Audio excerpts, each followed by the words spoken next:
स्वामी जी मैं ये भी जानना चाह रही थी, क्योंकि हम पानी की बात कर रहे हैं, तो शरीर में पानी की जब कमी होती है तो उससे एक दिक्कत और होती है, और वो दिक्कत है किडनी स्टोन बनने का डर सताने जो लोगों को लगता है वो। अब स्वामी जी एक रिसर्च का ही मैं जिक्र कर लेती हूँ, जिसके मुताबिक गर्मी के मौसम में वैसे भी 80% किडनी स्टोन के चांसेस बढ़ जाते हैं। तो ऐसे में किडनी स्टोन की दिक्कत अगर हो जाए तो उससे कैसे छुटकारा पाया जाए, और उससे पहले ये किडनी स्टोन बनने की नौबत ही ना आए, उसके लिए क्या किया जाए? तो देखो, ये किडनी स्टोन ना, जैसे हमारा एक सन्यासी है दिव्यदेव पोट ठाड़ा तगड़ा, हमारे सन्यासियों में पुराने जो हमारे सन्यासी हैं, अब तो नए बन रहे हैं 100 के करीब, उसकी पूरी तैयारी है रामनवमी पर। तो उसको स्टोन बन गया, फिर दोबारा, फिर तीसरी बार। बोले स्वामी जी इससे तो मैं परेशान हो गया और शाक सब्जियां भी बंद कर दी, उसका बेचारी का हीमोग्लोबिन और कम हो गया। जिसका हीमोग्लोबिन 15-16 रहा करता था, उसका हीमोग्लोबिन 5-6 पे आ गया, और बार बार स्टोन बने। तो मैंने नियम से उसको कह दिया, और ऐसे मैंने योगग्राम में हरिद्वार की एक बेटी थी, उसका भी एग्जाम्पल के साथ बताया था।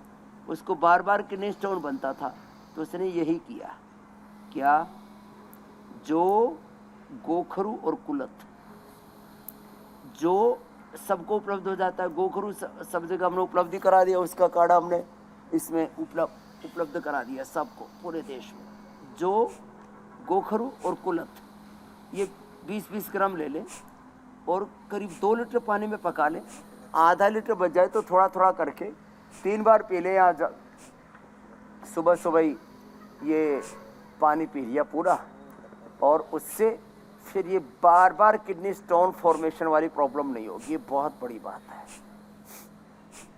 केवल गोखरू से भी बात बन जाती है, केवल जौ से भी बात बन जाती है, केवल कुल्थ से भी बात बन जाती है।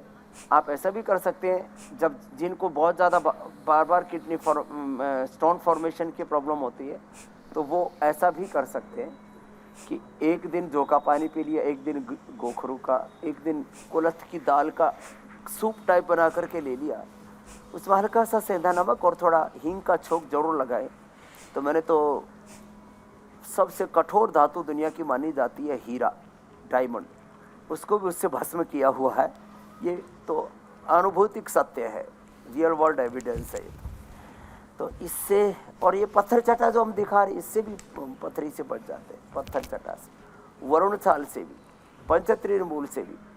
जो अब मैंने इस बार पूछा, बेटा कैसे बचाया? बोले जी एक दिन पत्थरी छोटी सी बन गई, बड़ा परेशान किया उसने। तो मैंने तो लौकी का मूली का जूस बना करके पी लिया, अगले दिन पत्थरी बाहर। तो ये छोटे छोटे उपाय करने से मूली बहुत अच्छी होती है। सीजन में आजकल तो 12 महीने मिलने लग गई। जिनको भी किडनी में बार बार स्टोन फॉर्मेशन होता है, उनको मूली, एक मूली रोज खा लेनी चाहिए, सुबह और दोपहर, रात को नहीं खाना, नहीं तो उपद्रव हो जाएगा शरीर में। और ये पवन मुक्तासन, स्वामी जी जो तमाम उपाय आपने बताए, ये किडनी के लिए बहुत ही जरूरी है, लीवर के लिए भी, पेनक्रियाज के लिए भी, पाचन के लिए जी। ये पत्थर को निकालने के लिए, स्टोन को निकालने के लिए किडनी के जो आपने तमाम उपाय बताए, कुल्थ की दाल हो गई, मूली का रस हो गया, या फिर पत्थर चटा हो गया, इन सारे जो उपाय हैं, इनमें कुछ वक्त तो ज़रूर लगता होगा पथरी को निकालने में।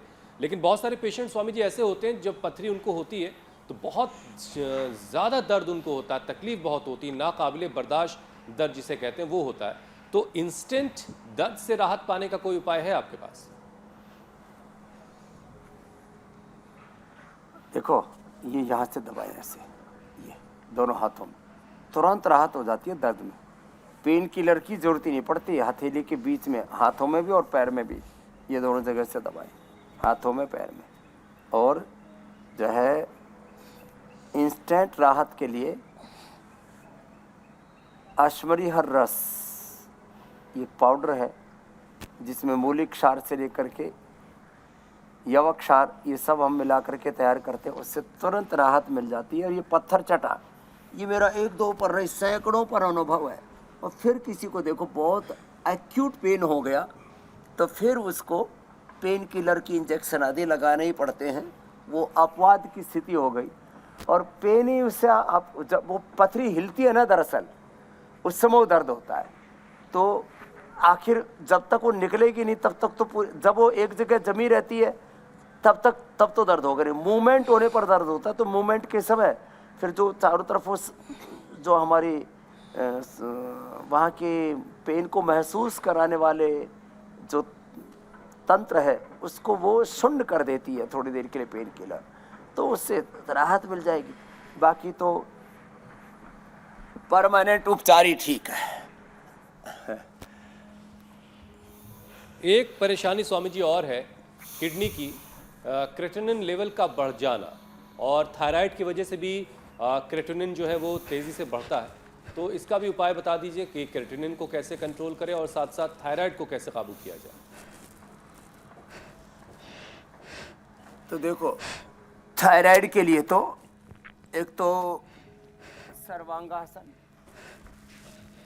सर्वांगासन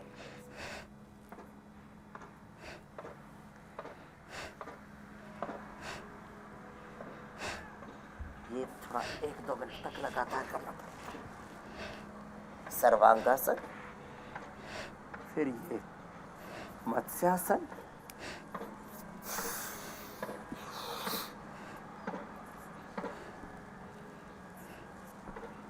और ये तो सिंबॉलिक बता रहा हूँ, फिर ये उष्ट्रासन,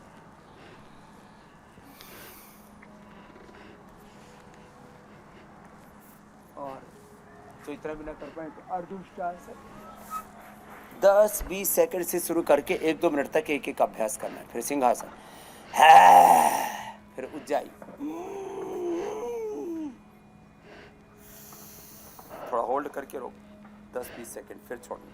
और कपालभाति के समय पॉइंट दबाया, जैसे किडनी के लिए ये पॉइंट दबाया था तो हथेलियों के बीच में और ये छोटी अंगुली के ऊपर, हाथ में भी पैर में भी सेम ये पॉइंट है। ऐसे ही देखो ये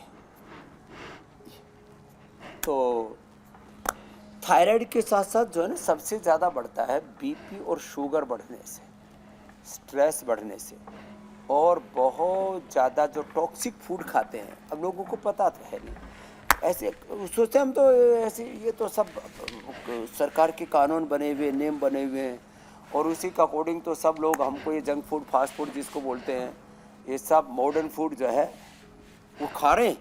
ओह, कानून बने हुए हैं, लेकिन कानून बस इतने बता रहे कि लिमिट में ये चीज़ इतनी मात्रा में मिलेगी तो ठीक है, लिमिट में बीड़ी पियो, लिमिट में शराब पियो, लिमिट में सब जंक कचरा खाओ।